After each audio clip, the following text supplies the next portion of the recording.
I don't know what happened today. I just decided I want to make a video that I've had planned for like a little bit. I just never like actually like got around to actually like recording it. I read this like about a few months ago. Like I wrote the script for this like a month ago, maybe 2 months ago, but I never found like a time to actually like sit down and record it because I wasn't really as inspired. But considering I finished my portfolio and I sent it in to a bunch of colleges, I still need to send it to another college technically. Character design is something that I really like doing. It's something I try to specialize in, especially because like in college, one of the courses that I applied for was a design for film course, and in that there's a lot of designing for characters and stuff like that. And that's what my portfolio was kind of based on, was showing this one character, showing how I designed it, what elements I used, using different mediums, like using foam, using plasticine. I might make a video showcasing my digital portfolio, but so if you guys are interested in that, I definitely would make a video about that, because it's something I put a lot of my blood, sweat, and tears into, and I put a lot of effort into it. So I'd like to maybe make a video showcasing that if you guys are interested. So I'm gonna just sit down, chill, talk about character design and just things about Fursonas and characters, and just giving tips. Okay, so there is a difference between a Fursona and a character, but generally it generally is something that is I guess it can differ from person to person. Generally I do think there is a difference between the two. So a Fursona, in my opinion, would be a character that represents or embodies you, and a character is just a character that you have. But then again, some people's Fursonas means different things to different people. So that's one reason why that may not necessarily apply to anybody, but that's just how I define the two. But then again, everyone's different, so yeah, I don't want to necessarily say, no, this is how you're meant to do it, like, I'm not going to nag at you for that, because that's just not my place. It's your character. Do whatever the fuck you want with them. So you don't necessarily need to have a Fursona at all to be a part of the fandom. I just want to clarify that, but, like, it is a big part of the fandom, but you do not need one. You don't need one to be a part of the fandom. I feel like some people do kind of put pressure on people to make a Fursona, but, like, you don't need one to be a part of the fandom. But just so you know, it is a big part of the fandom, so yeah, just thought I should clarify that. So I feel like there's always these little building blocks when it comes to making a character or a Fursona. We're just going to use the word Fursona for this video, just because it's easier. There's these like set elements as to where people start building their Sonas from, and one of the most common ones, of course, is yourself. I particularly didn't start making a Fursona based off myself, because at the time when I joined the fandom, I fucking hated myself. So, of course, I wasn't gonna, immediately be like, yeah, I'm gonna base my Fursona off myself, really. And then it just didn't work, because I didn't like who I was back then. But right now, I do have a character based off myself, and he shares the same name as me. His name is Orkin. And he's the cutest fucking thing in the universe, and I want to be him 24/7. Look at the boy. Oh my god. He's so cute, and everyone fucking hates him, and I don't know why. He's adorable. Look at the boy. Oh my god. But yeah, so like, yourself is definitely the building block that a lot of people choose to go to. It's definitely the most like basic building block, but like, it's definitely something that I should mention, that, like, as it's the most common. And then next you got a part of yourself that you really love. So that could be anything. So that could be a certain side of yourself that you really like, or it could be a hobby, or anything in particular. I have 2 Fursonas based off that. I have Vixen, and then I have Fenrir. Actually, technically 3. Because I also have Conan as well. Vixen kind of represents my more feminine side. I don't show it very often, so having a character that embodies a lot of that is very good for me. And then I have Fenrir, who is basically based off my inner child, and it's basically going back to my inner child and as a way to, comfort myself.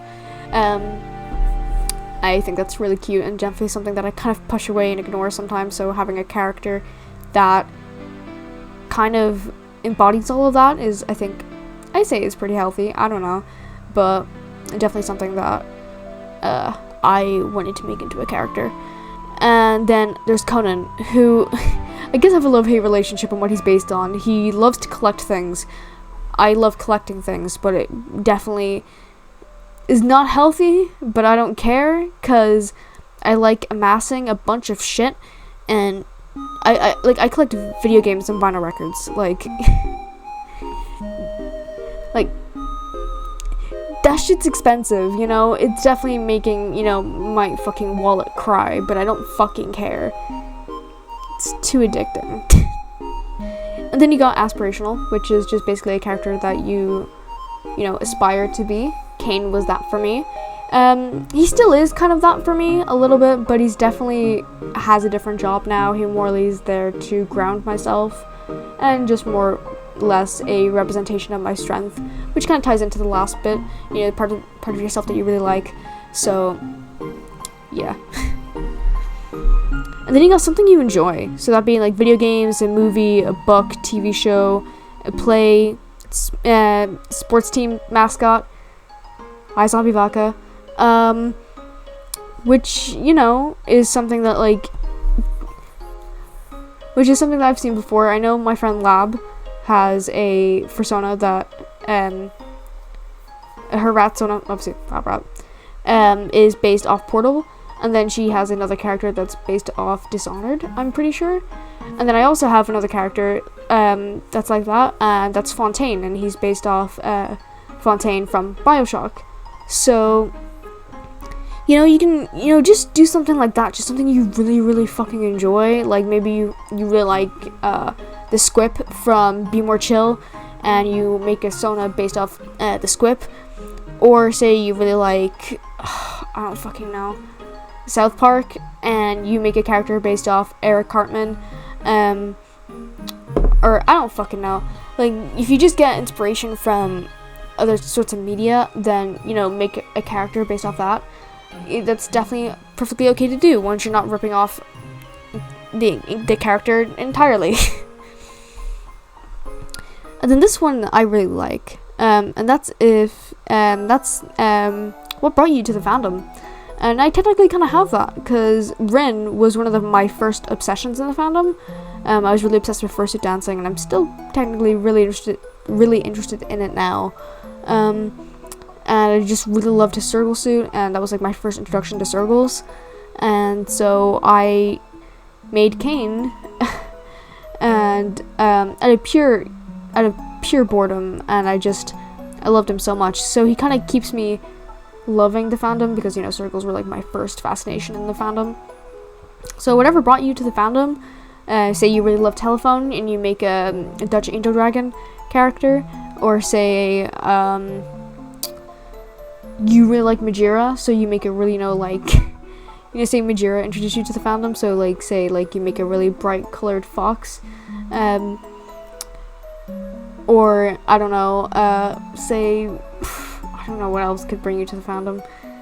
I mean, you can use Picari as an example, because that's what Picari did with their Sona. Was they based it off Mangusu, or Monsteru, which that suit's now retired.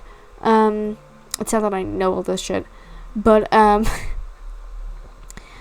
yeah, you can basically just do that, and I feel like that's a nice one. I think that's one of my favorites. Is where to start building your Sona. I think it's, I don't know, it feels cute and nostalgic and just sentimental. I don't know, I like it. And then this one's kind of a bit fucky-wucky, and I'm sorry if this offends any of you guys, but just hear me out a little bit. And that's based off another character you really enjoy. Note, do not steal characters. Listen, right? I'm not saying to steal a character, right? But say if there's a character you really, really like, let's say let's say Blitz from Hell of a Boss, right?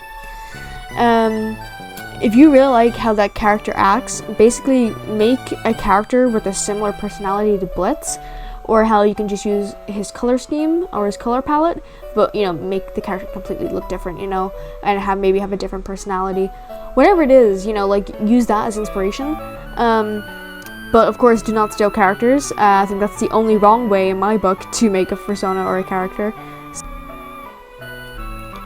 Alright, so now that I've given you guys like where to start, like the building blocks on how to where to start with your persona, I'm just gonna go into like a few little things of where just a list of possible features you want your persona to have and stuff like that. So like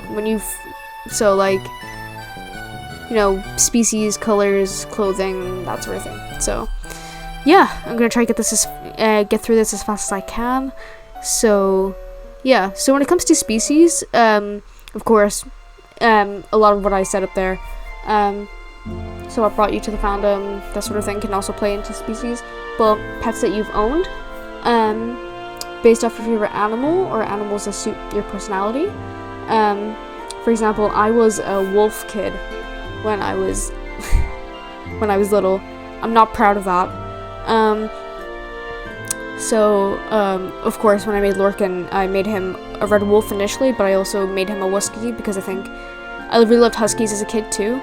Also I just thought the curly tail adorable, so I said fuck it, so yeah, that's just something that, like, to give an example. And then maybe you can choose an original species. Also note, when choosing an original species, be sure to read the rules of the original species before making one, because there's sometimes certain guidelines and stuff on how to do that. Make sure it's free to use or whatever.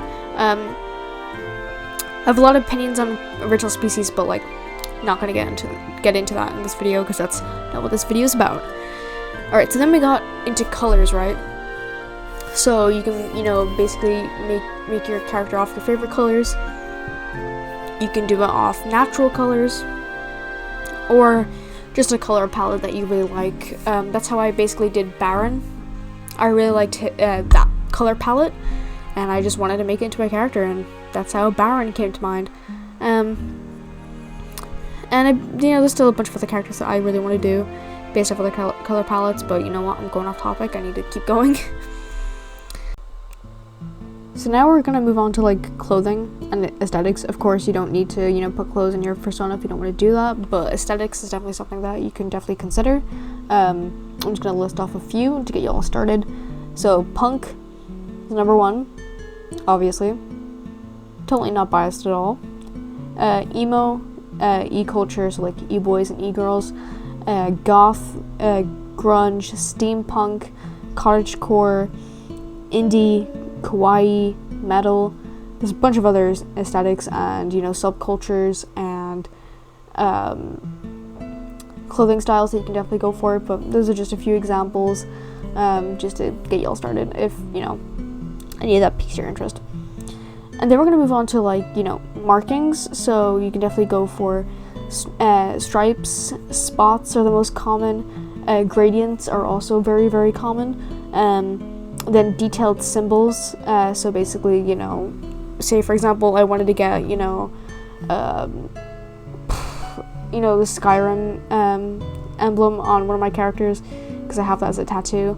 I could definitely have that. Or the crest of friendship from Digimon, or I don't know, anything else that you'd like to put on your persona. And then shapes, you can definitely have shapes on your persona.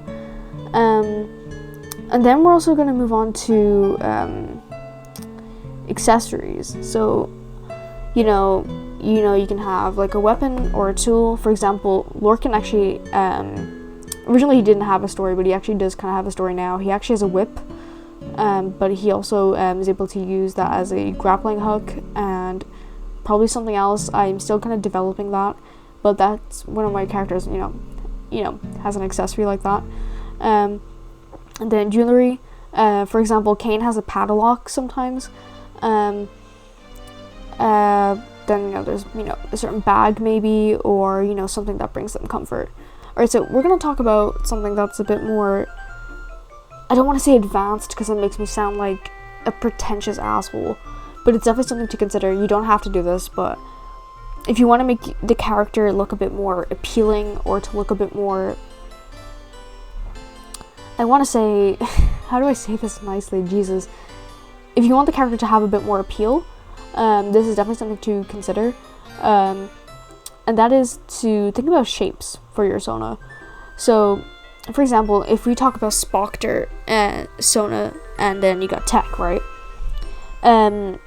Tech has a lot of sharp edges to really say, they are an active character. And then Spoctor has a more rounded head because he's a bit more, sensible and a little bit more calm. So definitely use that as a way of expressing your character a little bit. If your character is a bit more mean or grumpy, definitely have more narrowed eyes. You can kind of see that, say for example, with Aizawa from My Hero Academia, you can tell his eyes are a bit different compared to other characters because he's a bit more serious, and he's a bit more of a serious character. When compared to, say, Izuku, who has, a lot, bigger and brighter eyes because he's a lot more positive and uplifting character. And then you have, lean bodies and, wide bodies. And then you got cheek fluff, especially in terms of personas. You kind of see that with a few of my characters. You see that Vixen has a little bit more, clean. I want to say, more clean cheek fluff. Whereas Kane, it can be a bit more jagged and stuff like that, because Kane is a lot more of a grumpy, and he can be a bit more of a active character compared to Vixen, where she's a lot more calmer and more sensible. So, and she's just a bit more petite. There is times, when she does get angry, and that's when her cheek fluff kind of, spreads out a little bit to express that, that she's angry and stuff like that. You definitely add those little quirks to your characters. For example, when Fenrir gets flustered, his wings expand, and then when Kane gets angry, his mane kind of sticks up. So you can add those little quirks to your character, to add a bit more expression and stuff into them. But definitely mess around with cheek fluff, because that can definitely express your characters just a little bit more. That's if your characters do have fluff. I'm not forgetting about you, Scalies. And then of course, other things like definitely looking at people for reference. In Balto, from behind the scenes, for a lot of Jenna's expressions, a lot of animators actually looked at Audrey Hepburn, and definitely someone actually did point this out to me once, that Kane sometimes looks like Andy Biersack. And that's definitely because I sometimes use Andy Biersack as a reference when I'm drawing him. And that kind of correlates sometimes when I'm drawing him a little bit. He kind of has a little bit more, the expressions and, a bit of facial features and stuff like that that Andy would have, that would kind of translate a little bit more to Kane. But definitely looking at people for inspiration and stuff like that for your Sona is definitely another thing. When in terms of expressions, or in terms of how you want the character to look and stuff like that. That's definitely another thing, to consider. Alright, so now that we have all this, where can you start actually making the character now that you have things figured out? So either if you're an artist, you know what to fucking do. Draw the character. Or if that's not working for you, get a free to use base and just start clearing it in. Or commission an artist that specializes in making personas for people. Or if you're just having no luck with anything that I've just said or anyone's mentioned to you, and you're at your wit's end, just buy an adoptable. Don't worry about it. It's fine. Buying adoptables are fine. I literally one of my characters is an adopt. That's Nebby. And then there's coming up with a name. That's another difficult thing. I sometimes have problems with coming up with names. But typically what I do is that I use name generators. Sometimes I look up gender-specific ones or name lists, and I look up a certain theme name generator, like fantasy, or say you're making a steampunk Sona, so you look up steampunk name generator or whatever. And sometimes names that come from the species, you know, Vixen, she's a fox. Can't get any simpler than that. Or maybe you can name your Sona after a pet or a character that you really like. That's what happened with Cain. Cain was named after a character from the Legend of Cain series. That was a Skyrim generator werewolf series that I really liked as a kid. I was like 12 when like the last episode released, and the only when it was only the 4th episode, I think there was meant to be like 12 or like 9 episodes. I never got an update after that, and it still kills me. So really, anything really goes for names. You know, like really anything really goes. Of course, like don't like get like a Sotaru and then like name it Bakari, or get it like a fox and call it Majira. Like I'm pretty sure y'all are smarter than that, you know. So I'm not gonna really touch on it like too much, but like I'm sure you guys understand why not to do that. But really, you know, for the most part, anything goes. And just as one last little tip, because I kind of see this happen a lot, and I see even like, you know, YouTubers even talk about it in the community, and that is try not to feel pressured by the fandom to be a certain way. I see it all the time, just particularly within young people in the fandom. They feel like they need to get like a really cutesy Sona to start out with, because, you know, they want to be positive, they want to be this, that, and the third. And I understand that, you know, I understand that, because like that's what's really pushed and rewarded in the fandom. But don't feel pressured to be a certain way, especially if, like, you know, cutesy is not really your style. When I first got into the fandom, being cutesy wasn't my style. I really liked a lot more of the edgier and just, you know, cooler looking Sonas.